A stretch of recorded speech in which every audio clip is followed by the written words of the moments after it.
हमारा आज का वीडियो है वो है क्लास 10 सीबीएसई के स्टूडेंट्स के लिए।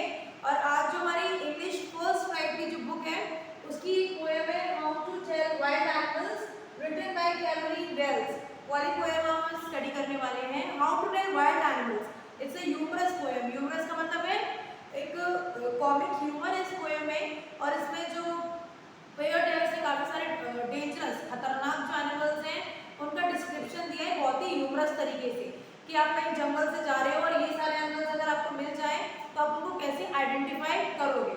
तो यहाँ पे सारे एनिमल्स और उनका जो तरीका है लोगों पे अटैक करने का, ह्यूमंस पे, या किस तरीके से वो लोग लोगों को हार्म पहुंचाएंगे, जो भी कुछ करेंगे वो यहाँ पर दे रखा है।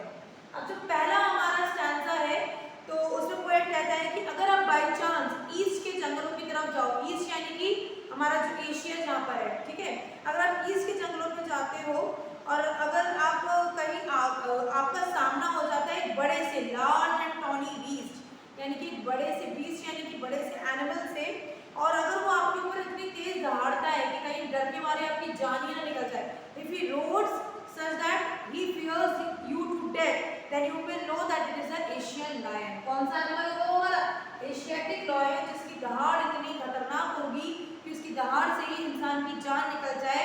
The roar which will put you to death just of fear। तो आप समझ जाना कि वो एशियाटिक लायन है।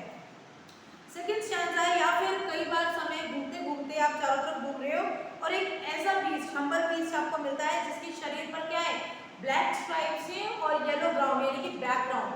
तो हमें पहचान में आ गया भाई येलो बैकग्राउंड और ब्लैक स्ट्राइप्स किसके ऊपर होती है, हमारे बंगाल टाइगर के ऊपर होती है।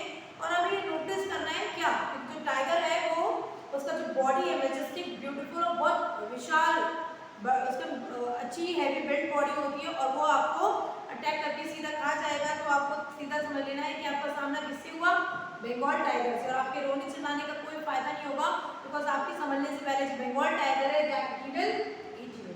तो in the third stanza he saying if strolling for, अब आगे बढ़ते बढ़ते स्ट्रॉलिंग यानी वॉकिंग, घूमते घूमते अगर आपको एक बीस्ट दिखता है जिसकी बॉडी पर क्या है, स्पॉट्स हैं, धब्बे हैं छिपे हुए, और जैसे वो आपके ऊपर लीप यानी कि जंप करके कूदेगा, he will pounce you to death, यानी कि वो जब तक आपके एंड ही विल लीप, वो आपके ऊपर कूदेगा और आपकी बॉडी को फाड़ देगा यानी कि टेयर अप कर देगा। और वो जब तक आपके ऊपर कूदता रहेगा जब तक कि आपकी जान नहीं निकल जाती। तो leopard left hand pounce on you and crush you till death. Now और उस टाइम पे आपके रोने का या दर्द से चिल्लाने का कोई फायदा नहीं होगा क्योंकि जब तक आप अपना डिफेंड कर पाओगे इससे पहले he will eat you. Now if when you are walking round your yard, या फिर आप अगर कहीं अपने यार्ड में कहीं पे घूम रहे हो तो आपको क्रीचर से मिलता है जो आपको बहुत टाइटली हग, सी जो बियर भालू होता है, they are known for good wrestlers. अगर कोई फ्रेंडली बियर है तो आपको प्यारा सा हग देगा, जैसे हम टेडी बियर्स से खेलते हैं तो we like to hug them ना। और लेकिन अगर कोई बियर जब अपने शिकार को यानी कि अपने प्रे को कैसे मारता है, वो उसको इतना टाइट हग करता है कि उसकी जान जब तक ना निकल जाए। Be sure so he hugs you very very hard, यानी कि इतना टाइट वो आपको हग देगा कि he will kill you by his hug. और अगर आपको कोई डाउट होता है यानी कि अगर इंसान के अंदर थोड़ी भी जान बच जाए तो he will give you just one more catch. Catch यानी कि आप लविंग टच, यानी कि अंचल उसको श्योर नहीं हो जाता कि उसके हक से इंसान की जान निकल गई है तब तक वो उसको दोबारा हक देगा। तो ये वाले फोर्थ आंसर हक हो गया। आफ्टर दैट अब यहाँ पे उसने दो एनिमल्स का नाम लिया, एक हाइना और एक क्रोकोडाइल।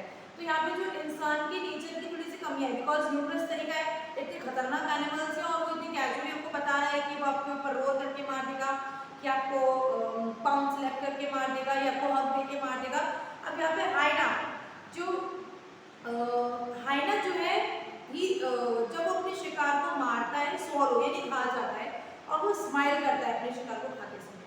अगर स्माइल कर रहा है तो दैट इज अ हाइना। और जो क्रोकोडाइल्स है they are known to weep shares, कहते हैं मगरमच्छ के आंसू, यानी कि जब अपने शिकार को खाता है तो मगरमच्छ जो है वो आंसू निकलते हैं उसकी आंखों से, वीप टीयर्स। तो आपको समझ जाना है अगर हंस रहा है तो हाइना है और अगर टीयर्स निकल रहे हैं, आंसू निकल रहे हैं, रो रहा है तो वो है क्रोकोडाइल। तो ये जो स्माइल, क्योंकि जो हाइना की स्माइल है वो ह्यूमन स्माइल जैसे होती है, यानी कि खा लिया शिकार को एंड देन ही स्माइलिंग, और crocodile after swallowing and eating shedding tears। तो यहाँ पे दोनों ह्यूमन कैरेक्टर्स या फीलिंग्स हैं जो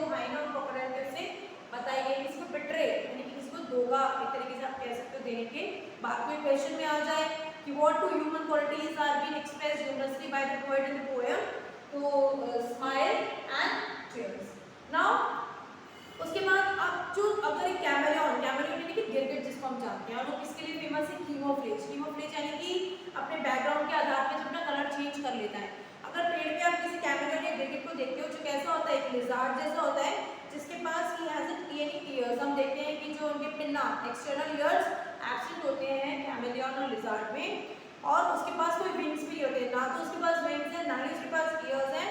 और अगर ट्री पे कुछ भी नहीं है यानी कि बैकग्राउंड ऐसा है तो वो तुरंत कीमोफ्लेज यानी कि अपना कलर चेंज कर लेगा और अपने आप को ट्री के बैकग्राउंड में छुपा लेगा ताकि आप उसको आइडेंटिफाई ना कर सको। तो ये है हमारी how to tell wild animals, जहाँ पे पोएट ने ह्यूमरस वे में अलग अलग एनिमल्स को आइडेंटिफाई करने के लिए एक ह्यूमरस तरीके से उनकी क्वालिटीज रिप्रेजेंट की हैं। तो अभी स्टैंजा जब आ जाते हैं रेफरेंस टू कॉन्टेक्स्ट में, तो अब आपको आइडेंटिफाई किससे करना है कि कौन से एनिमल की बात हो रही है।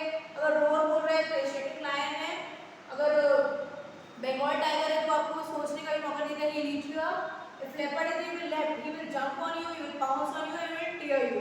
Bear, tiger, hyena, a friendly smile. Crocodile, after swallowing its prey, shed tears. Or chameleon, that's like a lizard which has no ears and wings and can camouflage, hide itself in the background of the tree. So this is all about the poem, the how to tell wild animals. कोई problem हो, कोई भी doubt हो तो comment section में पूछ सकते हो।